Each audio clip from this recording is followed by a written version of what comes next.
तर काय म्हणताय, बरं आहे का? वातावरण तर बघितलं आहे, आज ऊन आहे भरपूर बरं का. आपले सॉली बघा, तर आपण 2 दिवस नाही भेटलं का, कारण तुम्हाला नंतर सांगतो. आपला पहिला सेट कंप्लीट झाल्यावर बरं का, तर मी चेस्ट मारले आज. इथले 3 एक्सरसाइज मारले आणि प्रत्येकाचे 4-4 सेट मारले, बस त्याच्यावरती नाही मारलं बरं का. कारण की आपण आपल्या फक्त फिटनेस ठेवायचं आहे. मला वाटते बल्किंग करून काही कामाचं नाही बरं का. आणि आपल्या कॅलिस्थॅनिक्ससाठी फिटनेस बस झालं. जसं जसं आपला टाइम भेटला तसं आपण थोडी थोडी बल्किंग करायचा प्रयत्न करू बरं का. मला कळालं की कॅलिस्थॅनिक्ससाठी आपलं फक्त आपलं जेवढं वेट जाते, म्हणजे आपलं जेवढं वेट आवडते तेवढंच ठेवायचं आहे, असं नाही ठेवायचं. मला बस झालं 70, बस झालं 70 या 75 80 पस्तर नेऊ आपण, दमन ठेवू, म्हणजे थोडं थोडं नेऊ, कारण की आपला वेळ भरपूर आहे बरं का. 2 दिवस का नाही भेटलं तुम्हाला, पहिला सेट कंप्लीट झाल्यावर सांगतो. आपला एपिसोड आहे ते पण मला माहित नाही की तुला काय नाही बरं का. पहिला सेट कंप्लीट झालं तुम्हाला सगळं सांगतो आपला एपिसोड, आणि आपण शनिवार रविवार का नाही केला बरं का. चला मग पहिला सेट घेतो लवकर.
तर काय म्हणताय, आपला पहिला सेट कंप्लीट झाला आहे बरं का. तर काय बोलासारखं काय पण नाही बरं का. आणि आपला पहिला सेट एकदम खराब गेला, माझ्या बॉडीला कळना गेली की आपण काय करायला काय नाही, कारण की 2 दिवस तर प्रॅक्टिस नव्हती बरं का. आणि हाताला पण त्रास होते जास्त, तर मला इकडं पण इथंच त्रास होते जास्त, कारण की जेव्हा मी हात स्ट्रेट करायचा प्रयत्न करतोय तेव्हा इथे त्रास होते जास्त. आणि पाय स्ट्रेट केल्यानंतर थोडा लोड कमी पडतो याच्यावर. दोन्ही बी समान केलं तर बी ह्याच्यावर लोड पडते हातावर, दोन्ही पण हाताला लोड पडते. आणि दुसरं काय पण कारण नाही बरं का. आज आपल्याला हेच प्रॉब्लेम आहे, हाताला त्रास होतोय बरं का. कारण की 2 दिवस तर प्रॅक्टिस एक नाही बॉडीला, आणि आता स्टफ झालाय माझी पूर्ण बॉडी. काय करू काही कळलं नाही गेलं मला का. तर पहिला सेट आपला खराब गेला आहे. हा, तुम्हाला म्हणाल तर की आपण 2 दिवस का शूट नाही केलं, कारण की शनिवारी लेग फुल मारलं, फुल आणि माझी शनिवारी पाय काम करणार गेले. रविवारी तर सांगूच नका, मी सकाळी 10-11ला उठला म्हणलं उद्या सकाळी शूटला जाऊ आपण. शनिवार नाही झालं, रात्री 10-10:30 झोपलं आणि डायरेक्ट रात्री काय म्हणजे रात्री झोपलं 10:30ला आणि सकाळी सुटलं 10:30ला. बघा कसं काय होते काही समजा नाही. एवढे पाय लोड वर्कआउट पण बाहेर झालता. मला कळलं नाही की मी किती झोपले, किती घंटे झोपले का. नंतर 10:30 उठलं, टाइम बघतो तर काय 10:30 वाजता. म्हणलं आता 2 दिवस तर खराब गेले. हा संध्याकाळी शूट गेला असतं रविवारला, कारण की गार्डनला पब्लिक भरपूर असते. पण शूट करायचं का काय करायचं काय समजलं नाही, त्याच्यामुळे मी कॅन्सल केलं. 2 दिवस आपली खराब गेले आणि असंच गेले. आपल्यामध्ये काहीतरी ग्रोथ झाली असते, 100% झाली असते का. 2 दिवस गेले तर गेले. आजपासून नवीन सुरुवात करू आपण. पहिल्या सेटला तर आपण 7-8 मिनिटच थांबले. दुसऱ्या सेटला बघू होते का नाही, तरी बदल झाला पाहिजे आपल्यामध्ये. चला मग दुसरा सेट घेतल्यावर बघू काही बदल होते का नाही, काय तसंच राहत. चला मग दुसरा सेट कंप्लीट झाल्यावर भेटू.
थोडा बदल झाला आहे, म्हणजे थोडं बदल झालं आहे. कारण की पहिल्या सेटला काही जमना गेलं आणि दुसऱ्या सेटला 1% मला जमलं आहे. उद्या 2% जमल, मला भरोसा आहे स्वतःवर बरं का. कारण की 2 दिवस आपला गॅप पडल्यामुळं आपण शूट नाही केला बरं का. माझं काही चुकलं बघितलं तर मला कमेंट करा. माझं नक्कीच चुकते रोज, तुम्हाला सांगितलंच आहे बरं का. कारण की आज 1% जमलं दुसऱ्या सेटला, 2% पहिल्या सेटला जमल आणि दुसऱ्या सेटला 3-4% असं जमल मला वाट बरं का.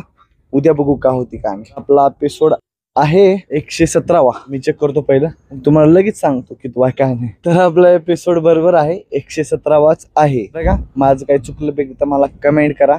फक्त आपला 2% जमलं, कारण की 2 दिवस गॅप होता पण 2% जमलं नसतं. आज 100% जमलं असतं. चला मग आता निघू घरी, उद्या भेटू.